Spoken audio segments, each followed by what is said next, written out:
Welcome back to Crazy Dave's Crew. I'm Laura, and you're watching Thursday Threads.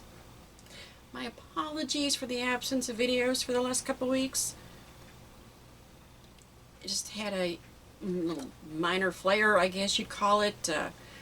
Was just down a bit, but I think I'm feeling better and determined to show you guys the Arrowhead Star. So don't go away.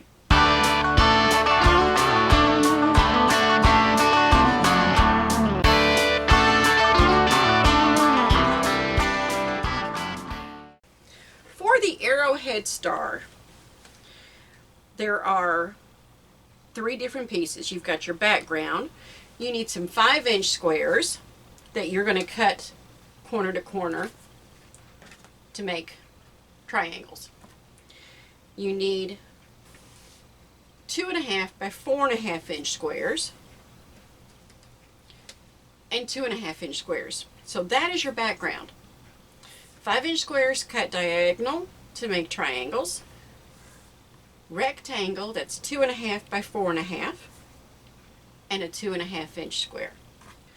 For the arrowhead part, or the tulip part, you just need some 2.5 inch squares. For the border that goes all the way around, you need some 2.5 inch squares, and you need some 3-inch squares. The 3-inch squares you're going to cut in triangles. So to recap, background 5-inch squares that you're cutting into triangles, 2.5 inch squares, 2.5 by 4.5 rectangle. For the arrowhead, or I think it kind of looks like a tulip, you need 2.5 inch squares. For the border that goes all the way around, you need 2.5 inch squares, and then 3-inch squares that you're going to cut into triangles. Trust me, this becomes that. It's pretty neat. So let's get started. So this is our first piece that we want to do. We're just going to start with these 3 pieces. So I want one of those, and I'm going to attach this to here, and I think I had a 3.5 inch square, but that's okay because I trim it down. And you're going to sew those together.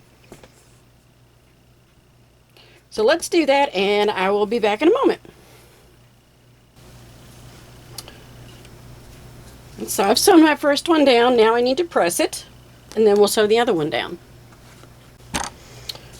Okay, so I've got that pressed down, and now I'm just going to place this one there, and it's okay that it overlaps. It's even okay that it's too big. Like I said, I'm going to trim it down. But we're just going to sew right along there, and then we'll press it open. So I don't have a flying geese ruler. I have been told that is a must-have, but I just have not quite gotten around to getting one. But I found from my Omni Grip to 2.5 by 18 inch. You know, if you've ever wondered why there's all these lines, there is a reason. So I found that there's this 45-degree angle. Check this out. It matches along with that line so nicely.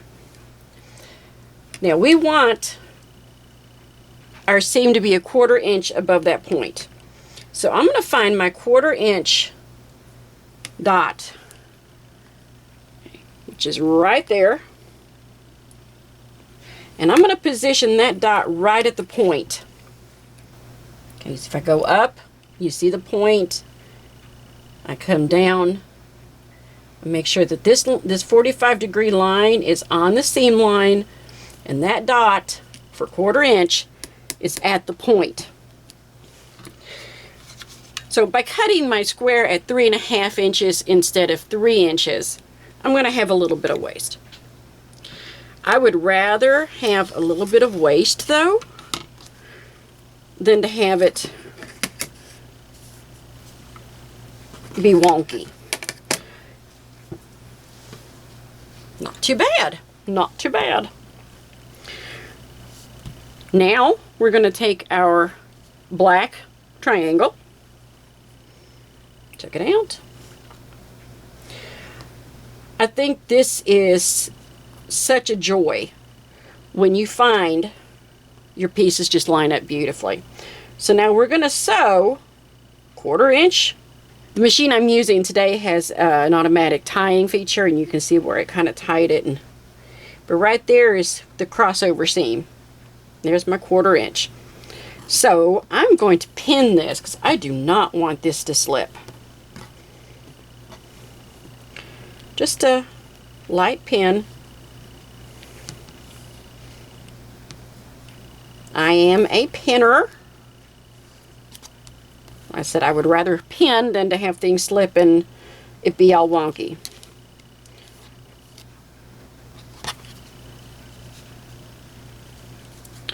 So let's sew that down.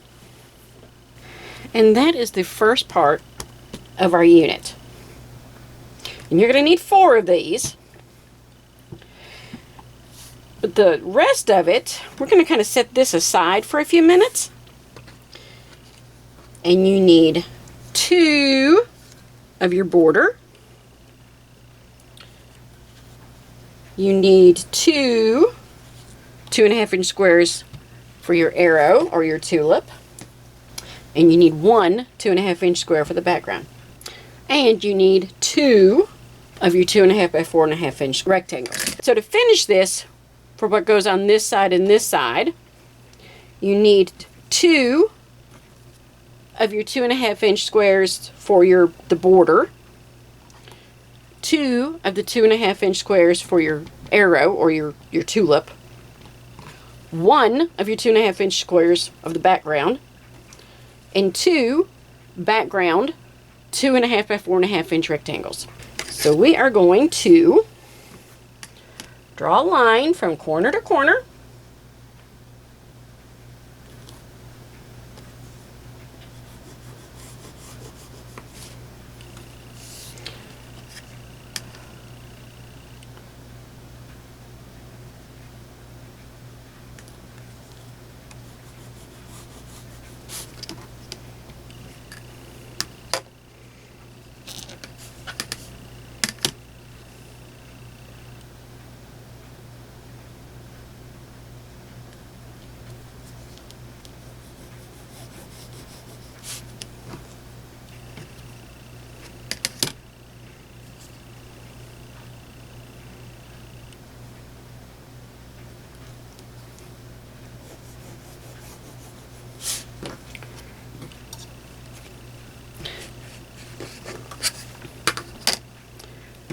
So we're going to take our 2 rectangles, pick one of your colors, and we're going to put it on the right side of this one and on the left side of this one. And we're going to sew down the line, and then that's going to, okay? So let's do that. Let's just kind of quick pin again, just so it doesn't slip on me.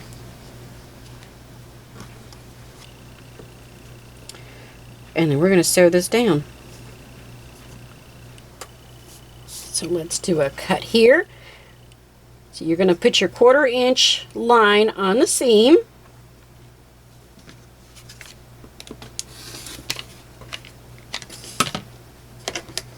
For that one.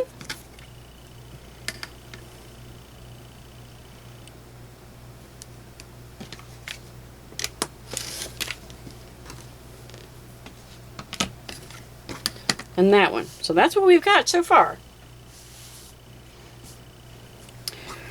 So let's press them down. So far so good, right? But you know what we're going to do next? We're going to put the tulip, or arrow color, on the other sides. And we're going to do the same thing, sewing it down on the line and then trimming it off at 1/4 inch. And then we'll start putting things on the sides to finish off our unit. So we're going to cut.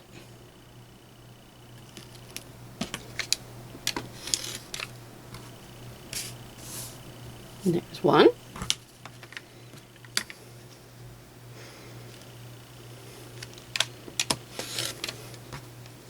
There's two.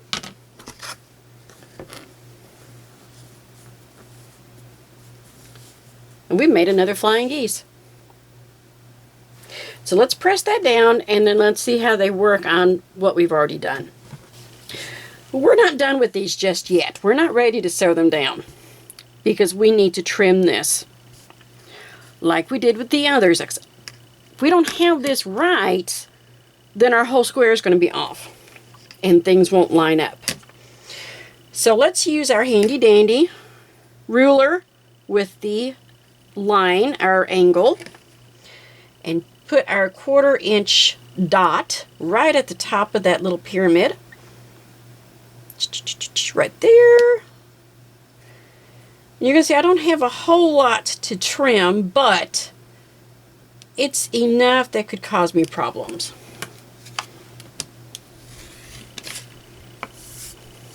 And I would rather be safe than sorry. And let's do the same thing for this one. And this block is definitely a I am so proud of myself block. This is one that I can actually say that it was tough. And it did take some practice. So that's not right. That's right. So we want to make sure, so there's our border, and we're going to put our flower together. Now, if you see where this intersects, that needs to be right at this seam line.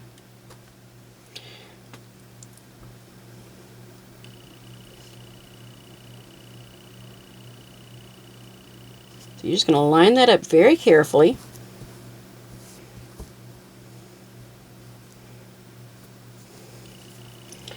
And if you need to, put a pin through it. Okay? And then put a pin through that seam. And then you know you're dead center. And then just line it up. The rest of it, light pinning to keep it from slipping. You do not want this to slip. But guys, if you're a little off, don't sweat it.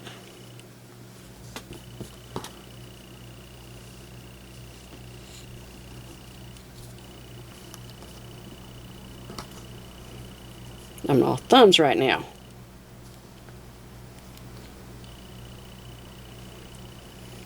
And I'm not going to remove that pin just yet. I want to get this pinned right there. And now I'm going to sew down 1/4 inch right across.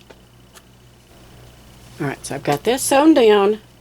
And it looks like I went just a little above the crosshairs. Moment of truth. Let's open it up and see what it looks like.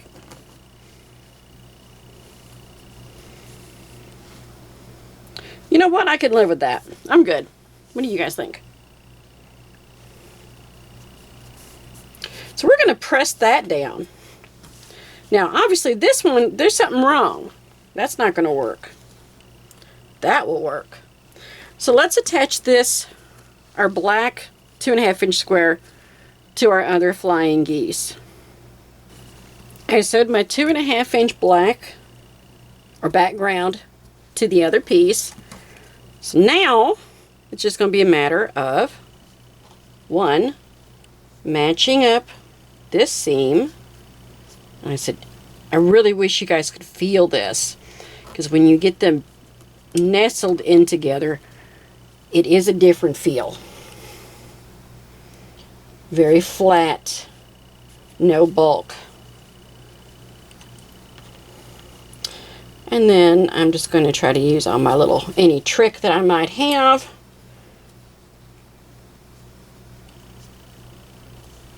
To get that matching up with that seam. That looks like it's going to do pretty good.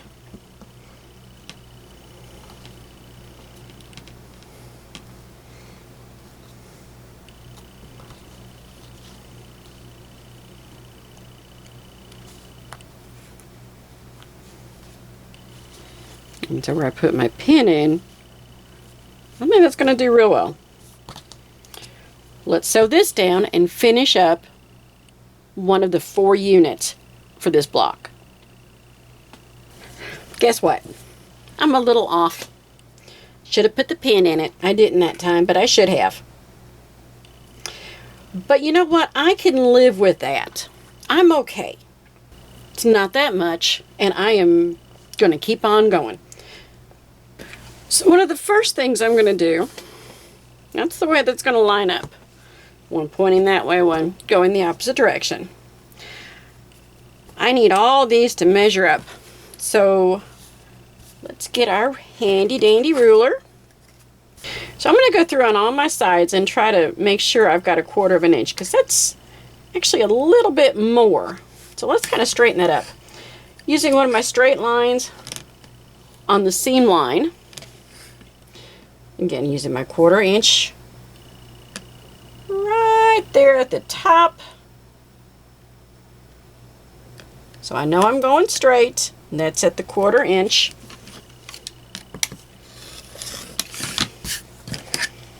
Okay. And I'm going to go through and do that on all sides. So now we're going to sew these 2 sides together. And I said, I'm going to use a basting stitch just to kind of make sure. See, in this way it does have my seams are going opposite directions, so I can just nestle that in. And that should match up beautifully. I'm going to hold it. I'm going to put one on the left side. I'm going to put one on the right side. Just because I feel like that is an important seam. And then these, if we were to do that, you would find they nestle in really well. So I'm not going to worry about that. Now having them all both go the same way will add a little bit of bulk. But if you change it around, you're going to have your seam all wackadoodle. So I've got that matched up nicely.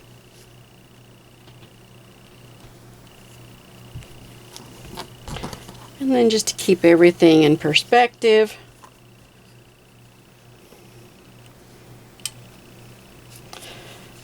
and I said I'm going to do a semi-basting stitch. So you've made your units. So how do you take this and turn it into this or this? This one was fun. I'd made each one of these a different color.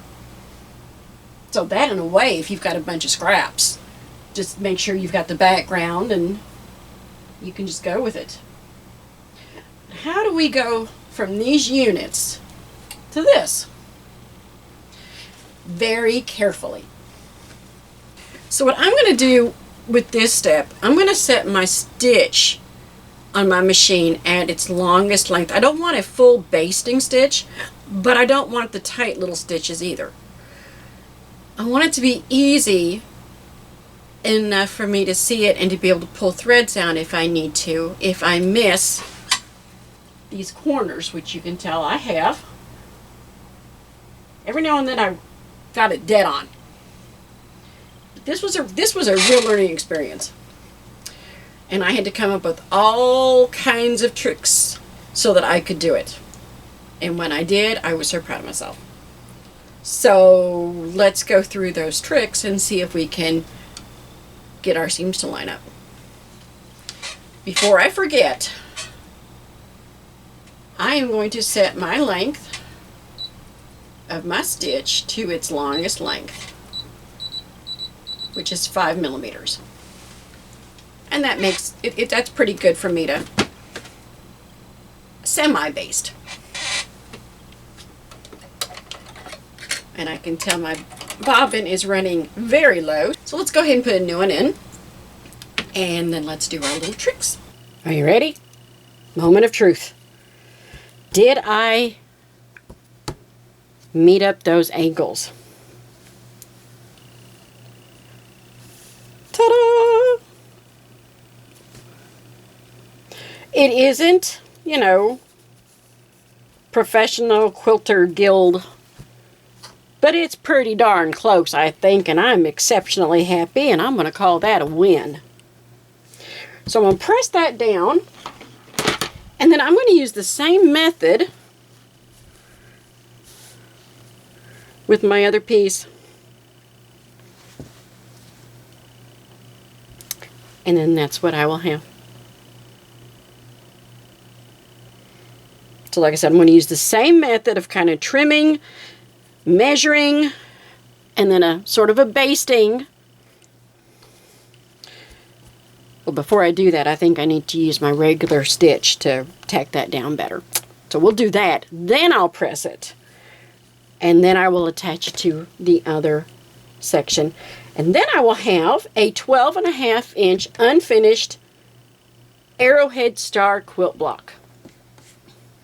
So I've been having a lot of fun with making the stars, and I have found so many. This one I found, it was from the Kansas City Star. I believe it was published in the Kansas City Star in 1931. That's about all the information I could get out of it. I will tell you though that there are a ton of different things called Arrowhead Star, and this one seemed to be the most consistent according to the ID books. And this one, it was a little frustrating, but I am so proud of myself because I did it. I was able to find a couple little tricks without buying any special equipment. Now, if you find you need to use the flying geese ruler, by all means. I've had, like I said, a number of people tell me that that is a go-to ruler. So I may have to, you know, give in and buy one and give it a go and see how invaluable it is. But this one has so much potential. I love this one with the red, white, and blue. And then with the black will go so nicely with the other stars that we've done. The Ohio Star and the Twin Star, where I did them with black and then with the bright solids. You can make a sampler of just stars, and that would be, I think, just lovely. Very chic. Well, I hope you have enjoyed this episode, and I hope you forgive me for being absent. Just know I wanted to be with you. It just wasn't available for me at the moment. But we're going to see if we can't get back into the groove. So this one was a lot of fun. I think I'll take a break from stars, though, for a week or two in researching some of the classic patterns and some of the old quilt block patterns. I have found a number that just intrigued me, and I can't wait to make them in different sizes. It's just going to be so pretty. The mind is just racing. So I hope you've enjoyed these with the stars. What is your favorite star block? Let me know in the comments below what star is your absolute favorite, your go-to that you just love to make, or the one that you love to look at and you wish you could make but you've never really quite had the nerve to try it. Let me know in the comments below. As always, look for us on Facebook at Crazy Dave's Crew and Sewing and Crocheting for Beginners. We would love to see your pictures. We'd love to hear feedback. Would love to see pictures, so please send us pictures. And if you're wanting inspiration, there are so many different sewing groups on Facebook. You've got Quilt Block Lottery, there's some swap groups, challenges and swaps for beginners, top-notch groups, and there's so many more. You could really keep yourself busy with just a few of those groups. So I hope everything is going well.